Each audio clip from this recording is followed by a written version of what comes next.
எல்லாத்துக்கும் வணக்கம். இன்னைக்கு நமக்கு எங்களை தேடி வந்திருக்கிறவரு எங்க மாமா கோயில் வெள்ளாரை சேர்ந்தவர் சுந்தரம் அவங்களோட பையன் ரவிசங்கர். அவங்க வந்து நம்மளை பார்த்து நம்மளுக்கெல்லாம் ஒரு சின்ன உதவி செய்ய வந்திருக்காங்க. அவங்க குடும்பம் தொழில் வாழ்க்கையில் அனைத்து செல்வம் பெற்று நீடூழி வாழ எங்களுடைய ஊரான மல்லிகார்ஜுன சாமியும் மரகதாம்பிகை அம்மாவோட நல்ல ஆசி பெற்று நம் பாசமர கட்டளை மென்மேலும் வளரணும்னு நாம வேண்டிக்கலாம். கண்டிப்பா நடக்கும்.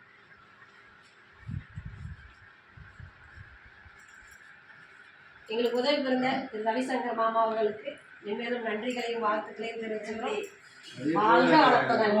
அதே போல இந்த பாச இல்லத்துக்கு வந்த உடனே எனக்கு வந்து பாசம்னா என்னங்கிறத நான் தெரிஞ்சுக்கிட்டேன்.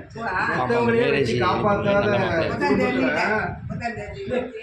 குடும்பத்துல அவங்க அம்மா அப்பாவே வச்சு காப்பாற்ற முடியல.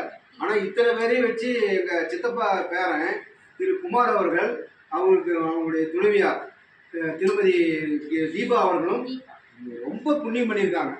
அவங்க உண்மையிலே அவங்களுடைய நீங்க பண்ண புண்ணியம் தான் நாங்க செஞ்சுட்டு இருக்கோம். இல்ல மனசே வராதுங்க யாருக்கும். அந்த மனசு வந்து மனைவி சேர்ந்து அவருக்கு உறுதுணையா இருக்கிறாங்க. இது இந்த பாச இல்லம் மென்மேலும் வளர்ந்து கோடான கோடி மக்கள் வந்து இதில் பலனடையணும். அதுக்கு நிறைய கடவுளுடைய ஆசீர்வாதம் கிடைக்கும். எல்லாரும் நல்லா இருக்கும். இன்னொரு விஷயம், எங்க மாமாவோட பொண்ணு நித்யா அவங்களுக்கு வரன் தேடிட்டு இருக்காங்க.